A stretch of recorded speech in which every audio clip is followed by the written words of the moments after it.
Hello, I'm Seema and welcome to part 14 of the chapter Thermodynamics.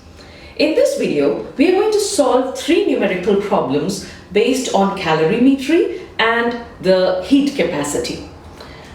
The first question is question 6.6 from your NCERT text. It's a solved example. We'll start with this and then we'll solve two more problems from the NCERT textbook exercise. Let me read the question to you. 1 gram graphite is burnt in a bomb calorimeter. When is the bomb calorimeter used? When the heat, that is Q, is to be measured at constant volume. It means the heat at constant volume would be QV, right? So 1 gram of graphite, that is the mass of the sample that is taken, and what's the sample? It's graphite, is burnt in a bomb calorimeter in excess of oxygen at 298 Kelvin and 1 atmosphere pressure. According to the equation, carbon plus oxygen gives you carbon dioxide. During the reaction, the temperature rises from 298 Kelvin to 299 Kelvin, which means there's a rise of 1 degree. The temperature, 299 is T2 and 298 Kelvin is T1, so the difference would be of 1 Kelvin. If the heat capacity of the bomb calorimeter is 20.7 kilojoules per Kelvin. So the heat capacity, the entire heat capacity of the bomb and the water in all is 20.7 kilojoules per Kelvin. What is the enthalpy change for the above reaction at 298 Kelvin and 1 atmosphere? Let us first write down what all do we have and then what is the formula that we will be using. We have the temperature T1, or rather let me start with T2. T2 is 299 Kelvin, T1 is 298 Kelvin. So from this I derive that delta T, that is T2 minus T1, which is equal to delta T, would be equal to 1 Kelvin, right? This is one thing that I noted first. And then the pressure is 1 atmosphere, the mass is 1 gram, right? And if the heat capacity, CV, because this is at constant volume, heat capacity of the bomb calorimeter is 20.7 kilojoules per Kelvin. What is the enthalpy change? Now he's asking you, the enthalpy change is delta H, right? You have to find out the enthalpy change for the above reaction at 298 Kelvin and 1 atmosphere pressure. The pressure is equal to, P is equal to 1 atmosphere. This really means nothing because we are carrying it out at constant volume and it's in the bomb calorimeter. So the internal pressure is not what we are concerned with. So what is the equation that we would use here? We know that delta U is equal to CV delta T. Right? Delta U is equal to CV delta T4. Is it an endothermic? It would be positive. It would be a positive value for an endothermic reaction. But what is happening here? Carbon is burning. Graphite is burning to give out heat, which means that the sign for delta U is negative when the reaction is exothermic. And since this process is exothermic, we should have a negative sign here. So for exothermic process,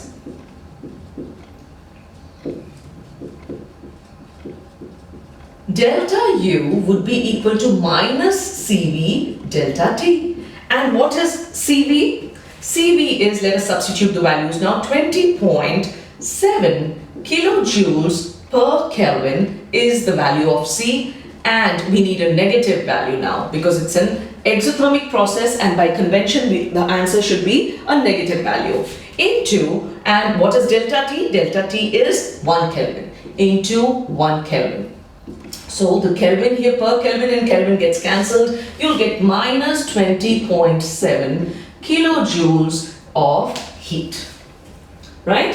So that is the value of delta U. Now that we know delta U is minus 20.7 kilojoules, this is the amount of heat change that takes place in 1 gram of carbon. If the reactant was 1 gram, but according to a balanced chemical equation, the molar mass of carbon is 12. The molar mass of carbon is 12 grams. Therefore, we should find out the change in internal energy for at least 1 mole according to the balanced chemical equation. So, the delta U here, we say for 1 mole or molar value, delta U would be equal to, for 1 mole would be equal to, now whatever the value of delta U is, minus 20.7 kilojoules is for 1 gram. So into, we need 12 grams. So 12 grams per mole is the molar mass, and 1 gram is the mass that was given to us. So the gram and gram get cancelled. So what would be the value of delta U for 1 mole? It would be 20.7 kilojoules into 12 moles. So we get the value, whatever we calculate would be in kilojoules per mole. And this value would come out to be equal to minus 2.48 into 10 to the power 2 kilojoules per mole. So this is the value of delta U. But we have been asked the value of delta H. The enthalpy change is the molar enthalpy change which has to be calculated. That's why we calculated delta U. Now we know there is an equation when you have gaseous substances. You have, the equation is that delta U is equal to delta H plus delta NGRT. Right? This is an equation that we have studied. So, in this case, there is no change in number of moles. The number of moles is not changing.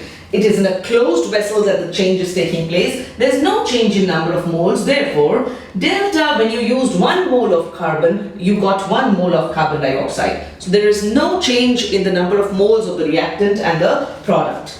Therefore, we say that delta U, according to this, would be equal to delta H.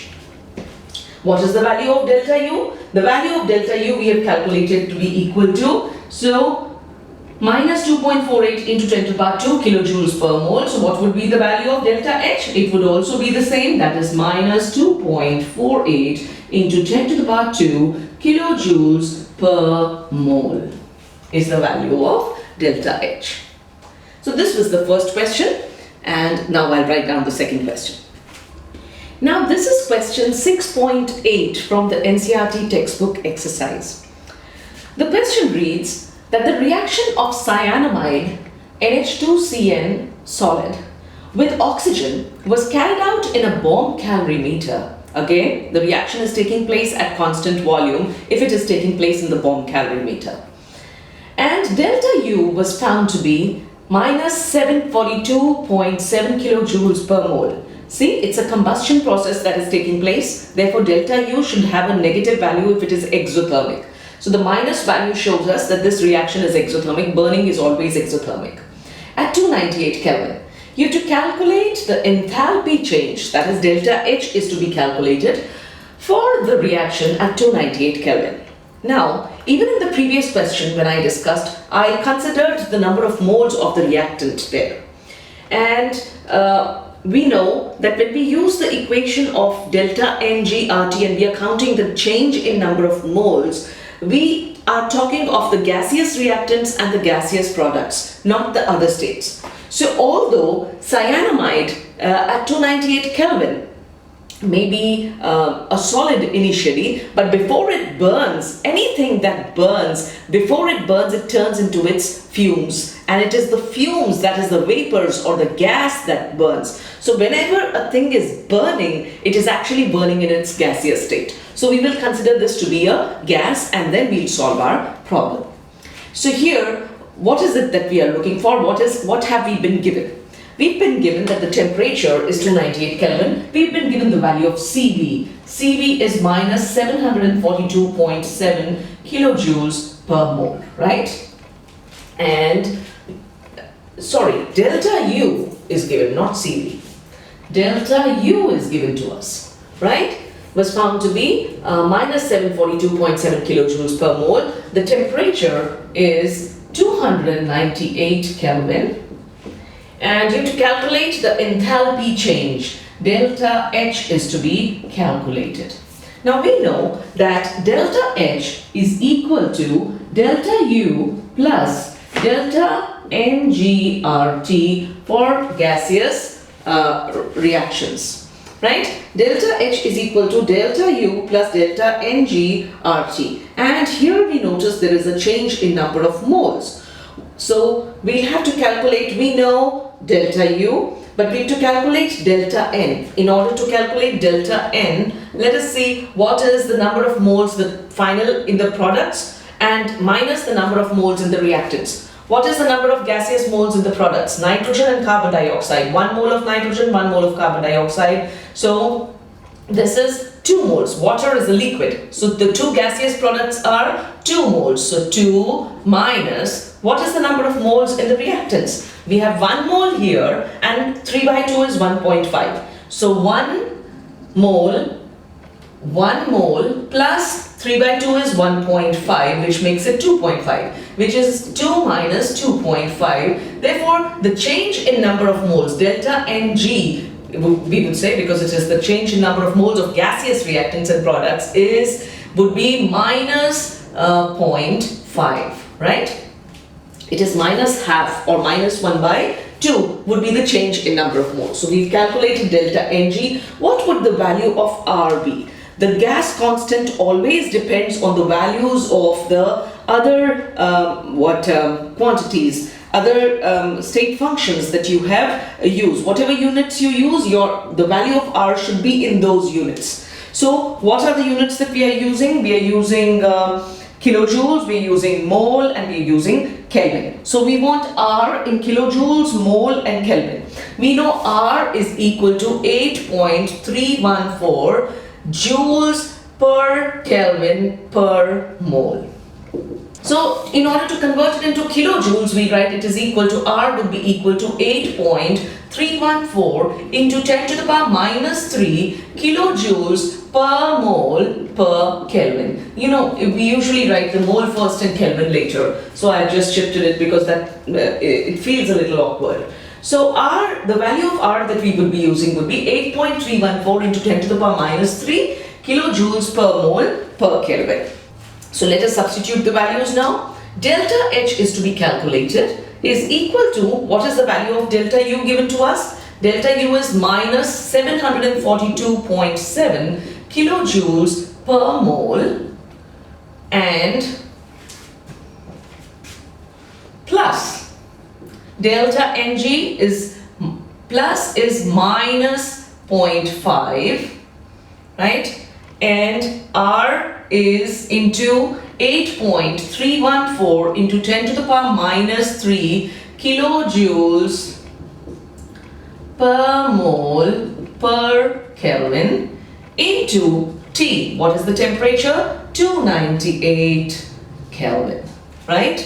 298 Kelvin, right. Now we need to cancel out the units. Per Kelvin and Kelvin. The Kelvins are cancelled here.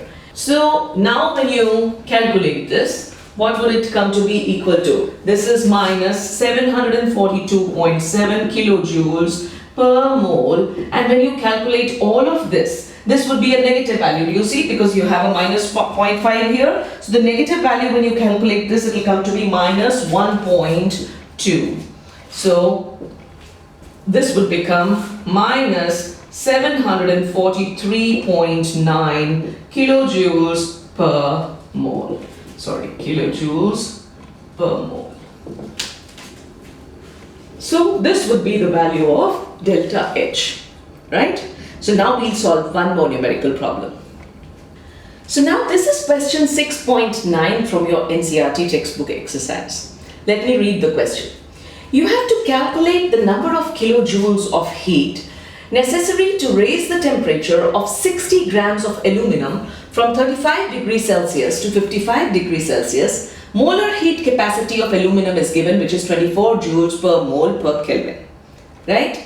Now, what is the equation that we would be using here? We know that the amount of heat or the exchange of heat is equal to M into specific heat into delta T. This is the formula that we would be using. But let me first write down what all do we have. We have T2 is equal to 55 degrees Celsius, right? And T1 is equal to 35 degrees Celsius.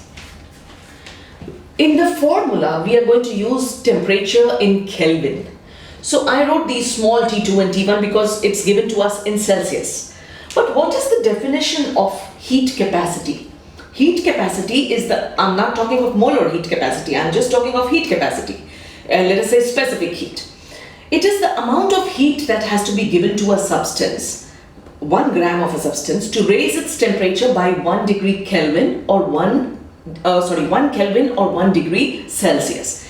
We say this because the actual size of a degree of Celsius or a degree of Kelvin is the same. So when you're interested in delta T, it doesn't make a difference whether we take it in Kelvin or Celsius because the differences in degrees is going to be the same. But when you're writing it in the formula, you always use the scale of Kelvin for our calculations. So T2 minus T1, we don't have to convert it into, as in the case of the gaseous state, we always had to convert the Celsius scale, the temperature in Celsius scale to Kelvin scale. But here, since we are only interested in the difference, we just find delta T, and I write capital T here because it doesn't matter whether it was Kelvin or Celsius. So delta T would be equal to 55 minus 35, which would be equal to 20 degrees Celsius, which would be equal to 20 K. Now I am not writing this 20 K is the difference. It is not the actual temperature. Please keep that in mind. This is 20 K is the difference in the temperature of the two. Right? Now it says you have to calculate the molar heat capacity is given to us. Molar heat capacity is given by capital C, and it is the amount of heat that is given to a substance, to 1 mole of a substance, to raise its temperature by 1 degree Celsius. But in this formula, the C is the specific heat. It is the amount of heat that is given to 1 gram of a substance. So whatever is the amount of heat for 1 mole, in order to get it for 1 gram, you must divide it by the molar mass.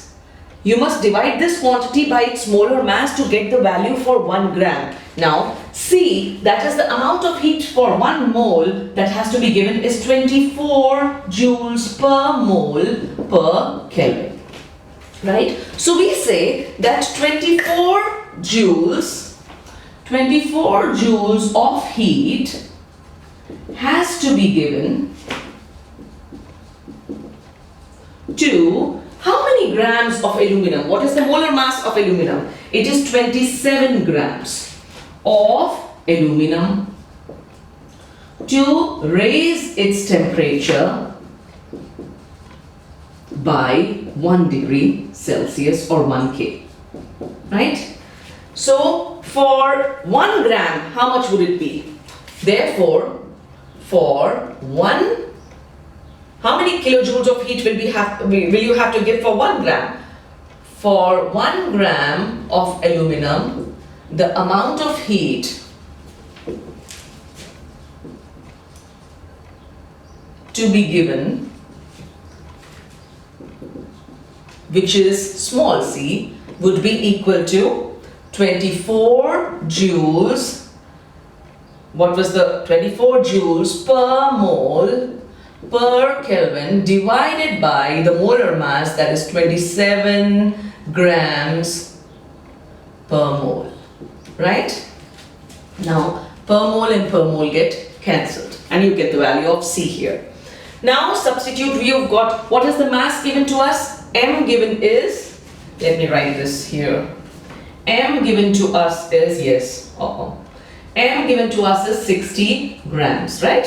So using the formula, Q is equal to M into C into delta T. What is the mass given to us? 60 grams. What is C? 24 joules per Kelvin upon 27 grams, right? Into delta T is how much? Delta T is 20 K, right? Now the gram and gram get cancelled, per Kelvin and Kelvin get cancelled. So you'll get the amount of heat in joules. So Q, when you calculate this comes out to be equal to how much? It would be 1066.7. 1066.7 joules of heat. And if you want it in kilojoules, then Q would be equal to 1.0667, you could say 07, I'll round it off, joules, kilojoules would be the amount of heat. Right? So what was the question? That you have to calculate the number of kilojoules of heat necessary to raise the temperature of 60 grams of aluminum by 20 degrees Celsius. Molar heat capacity of aluminum was given to us. So this is interesting, isn't it? So if you found the video helpful, please give it a thumbs up, subscribe to my channel, recommend it to your friends, and please keep returning for more videos in chemistry. Thank you for watching, and bye-bye for now.